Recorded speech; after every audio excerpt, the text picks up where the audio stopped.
Estamos de volta com o nosso programa Eclésia dessa noite, programa que lembra os 20 anos da encíclica de São João Paulo II, a encíclica chamada Evangelium Vitae, que significa Evangelho da Vida. Essa encíclica trata de muitas questões interessantes, entre elas estamos trazendo aqui para o programa a discussão de alguns dos pontos que o Papa João Paulo II levanta. Em resumo, a defesa da vida, né? Qual é a posição da Igreja diante de tantos desafios do nosso período, né, que a gente vive em relação à defesa da vida versus a cultura de morte, que resume uma série de coisas contrária, então, justamente à defesa da vida. Nós já começamos no primeiro bloco a conversar sobre isso e a gente continua agora entrando já nos pormenores de alguns assuntos que diz respeito a essa encíclica. Temos conosco aqui o Padre Guido, como de costume, o Padre Guido Motinelli, né, nosso comentarista aqui, cadeira cativa toda semana, e recebendo também a presença da Isabela Mantovani. A Isabela faz parte da Comissão de Bioética e Defesa da Vida da Arquidiocese de Campinas. Ela é especialista em bioética. Aliás, Isabela, a bioética é uma ciência grande, né, que já vem de uma divisão da ética, que por sua vez é um ramo da filosofia. Mas dentro da bioética também tem suas subdivisões e parece que você acabou se especializando dentro de uma subdivisão da bioética, não é isso? Sim, existem vários modelos de bioética, né? Então a gente tem o mais conhecido, que é aprendido nas universidades, é a bioética principialista, que ela traz como princípios a beneficência não maleficência, a autonomia, a justiça. A gente tem também a bioética liberal, que ela parte de uma ética libertária, que quem define o que deve ser feito é o indivíduo e somente ele, e ninguém pode interferir na decisão do indivíduo. E que essa é totalmente encaixada no relativismo que a gente conversava no primeiro bloco. E a bioética, dentre outras, tem a bioética personalista, que é essa que eu me especializei. Ela tem os seus princípios, que é a liberdade, responsabilidade, o princípio terapêutico. Mas o que ela traz de novidade é uma antropologia de referência. Ela tem um fundamento que ele vai respaldar toda a linha de raciocínio dela, que é a antropologia personalista, que traz a pessoa humana no centro da reflexão ética. Então, a pessoa ela sempre deve ser considerada como a finalidade das ações, nunca como um meio. A pessoa nunca pode ser instrumentalizada em nenhuma hipótese e ela deve sempre ser considerada na sua essência, na sua natureza. O que traz um valor para o ser humano é a sua natureza, não é o acidente dele, né? Então eu dizia, não é uma pessoa que não consegue caminhar ou que teve um membro amputado, isso não diminui em nada a sua dignidade. Ou uma pessoa que durante toda a sua vida, ela teve uma vida ativa e hoje está presa numa cama por um AVC e é dependente dos outros. Não é o grau de dependência que traz o valor da pessoa. Isso precisa ficar bem claro, né? O que traz o valor e a dignidade da pessoa humana é aquilo que ela é na sua natureza, na sua essência, que é pessoa, né? E aí, isso dentro da bioética e depois dentro da teologia, essa dignidade, ela alcança um grau superior, que ela é filha de Deus e imagem de Deus. Porque tudo está interligado, é claro, não tem como separar uma realidade da outra. Né? Exato, mas a voz do Papa bate exatamente sobre este aspecto. Certo. Porque a vida é imagem, é reflexo da presença de Deus e, portanto, se torna inviolável. A grande preocupação que a Igreja manifesta quando diz a sua palavra explícita contra os atentados à vida nascida e à vida na sua plenitude de significado. Porque se trabalha com um capital que é imagem de Deus. Se nós não tivéssemos, digamos assim, esta imagem de Deus, poderíamos usar até o mesmo relativismo. Mas não podemos absolutamente diante do conhecimento que o mesmo Deus nos dá através da revelação. Inclusive até o autor sagrado, que foi inspirado por Deus e que escreveu as primeiras páginas da Bíblia, fez questão de colocar a página da criação. É verdade que Deus criou primeiro o mundo que está ao redor do homem, usando uma linguagem hebraica interessante. Deus usa a palavra faça-se. faça-se o céu, faça-se a noite, o sol, a lua, os animais, façam-se. Mas quando se trata de criar a pessoa humana, o verbo muda. Deus não diz mais faça-se, mas façamos o homem na nossa imagem. É aí o ponto, digamos, de partida para uma consideração e uma avaliação de tudo que a bioética nos apresenta.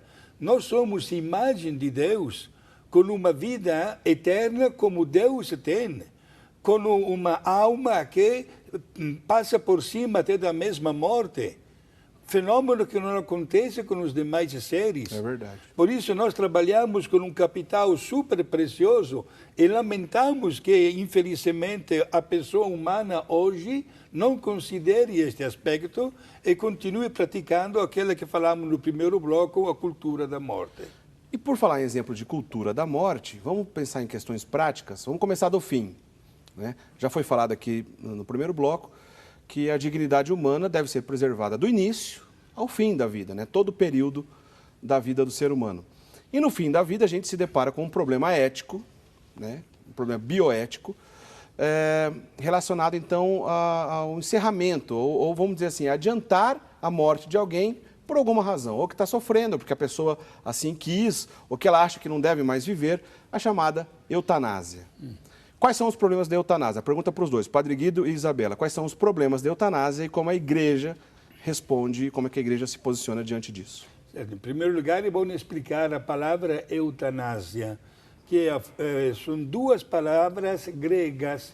Eu, que significa boa, tanas, que significa morte, boa morte. Isto é, favorecer a boa morte para alguém que está na fase terminal da sua vida. A igreja, diante desta palavra, logo mostra a sua voz e também a sua autoridade, condenando plenamente este gesto. Porque não cabe à pessoa humana decidir o momento da morte dos outros. É verdade que existem várias manifestações da morte dos outros. Pode ser, por exemplo, em caso de, por exemplo, falaremos daqui a pouco, legítima defesa, poderá homicídio, etc., né? Suicídio e companhia. Mas aí, quando se trata de dizer uma palavra definitiva sobre o término da vida, só Deus é autor deste término. Não cabe à pessoa humana usar qualquer expediente para facilitar a morte de alguém. Na bioética personalista, né, eu dizia que a pessoa ela está como centro de toda a reflexão. E a pessoa ela é um ser único, dotado de várias dimensões, que é o psíquico, o biológico, o moral e o espiritual.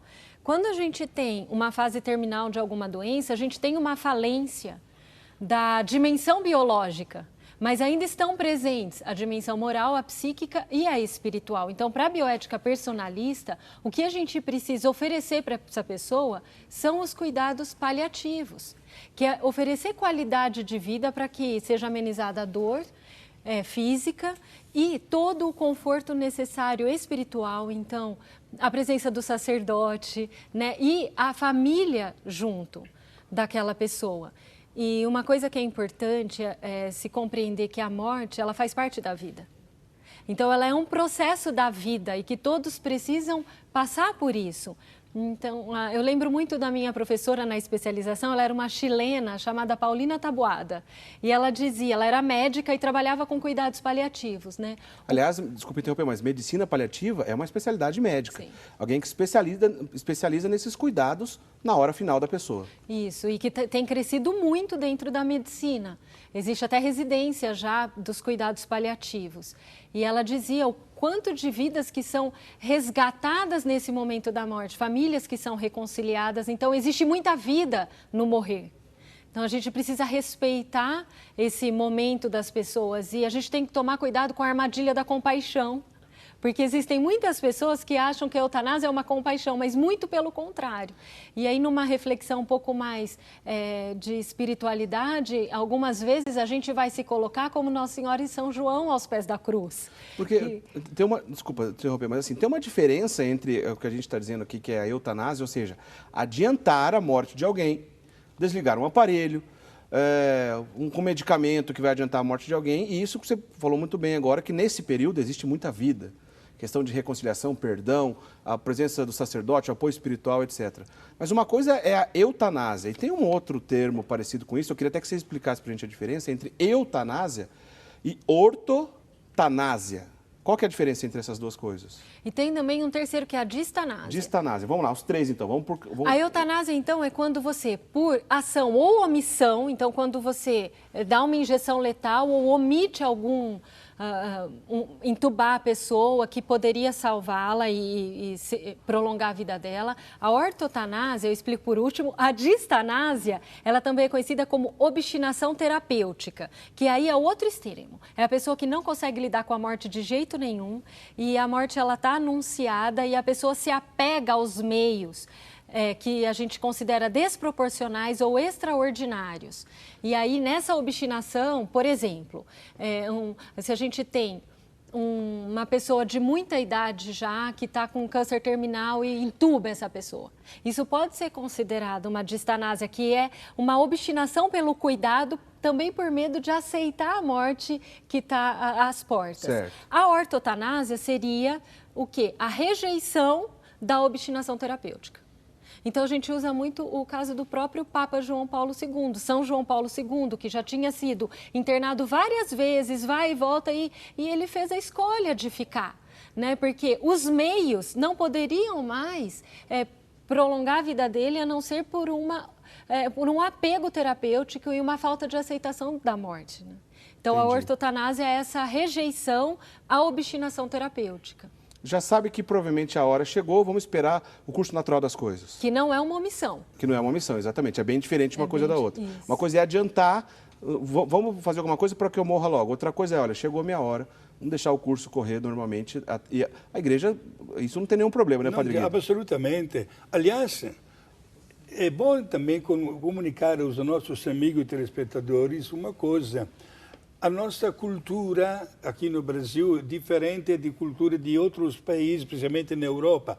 Até na hora da mesma morte, uma pessoa que morre pode ser sepultada na Europa somente 72 horas depois da morte. 72 horas depois. 3 dias.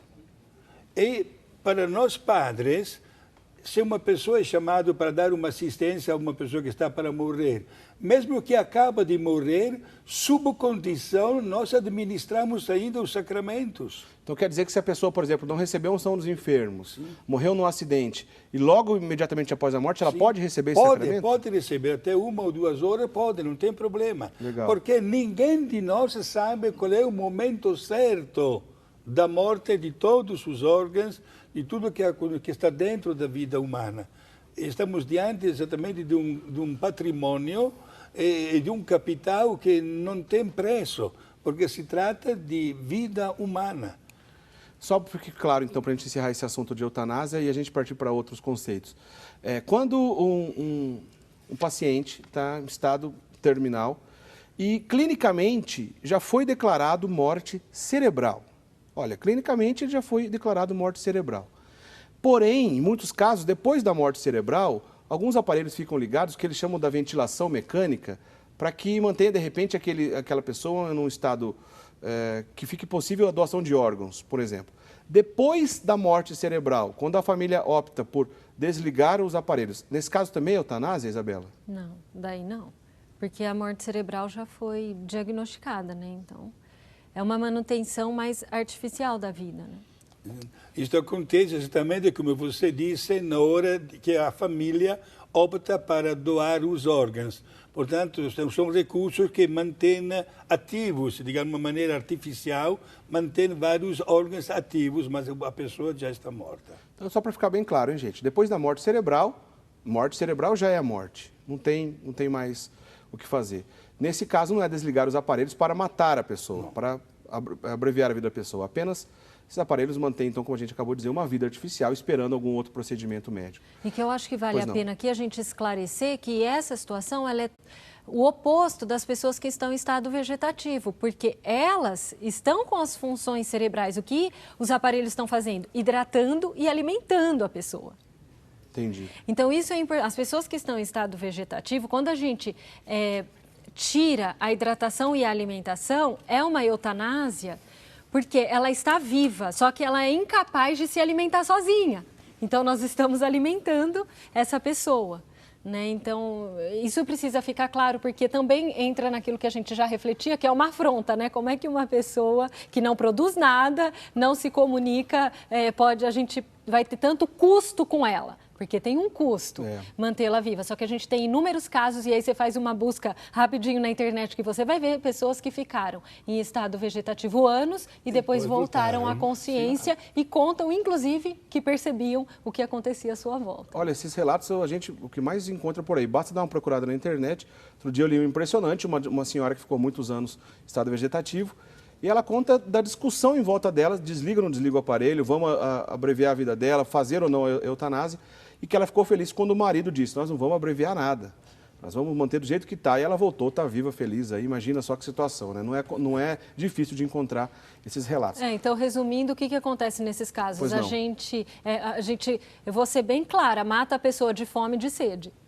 Olha só. É isso que acontece quando a gente nega a hidratação e a alimentação. Não tem outro jeito bonito de falar isso, Não é isso tem, mesmo, isso. né? Mata de fome e de sede. A Isabela indicou pra gente 2 livros aqui tem tudo a ver com o que a gente está discutindo. Olha, a gente vai para o intervalo na sequência depois de eu mostrar os livros, mas a gente vai falar ainda sobre aborto, né, que é bem polêmico essa questão. Vamos falar sobre suicídio, homicídio, pena de morte. Não sai daí na sequência que vale a pena. Aproveita e manda sua pergunta no intervalo aqui para a gente, por e-mail, por telefone. Mas quero mostrar esses 2 livros aqui que a Isabela indicou para a gente. Esse primeiro chamado Cultura de Morte, o grande desafio da igreja, do Monsenhor Juan Cláudio, como é que é o sobrenome dele mesmo? Sanaúrra. Sanaúrra. Olha, eu não conhecia esse livro aqui, mas já gostei aqui pelo que você estava me contando sobre ele. Cultura de Morte, o grande desafio da igreja. E um outro livro de bioética, Bioética, Pessoa e Vida. Isso aqui não foi um padre que escreveu, não, né? Foi um leigo que escreveu. Professor da USP de Bioética. Ele é o professor da USP de Bioética. Como é que é o nome dele? Dalton Luiz de Paula Ramos. Ele é organizador do livro, tem outros autores que escreveram os capítulos, né? E o professor Dalton, ele é professor de Bioética e ele também é membro da Pontifícia Academia para a Vida do Vaticano. Legal, então, dica de 2 livros para você, de repente, aprofundar no assunto, mas saiba também que você pode ler a encíclica Evangelium Vitae, na qual a gente está lembrando 20 anos então, dessa encíclica. Está no nosso site, rs21.com.br, que é o site da Rede Século XXI.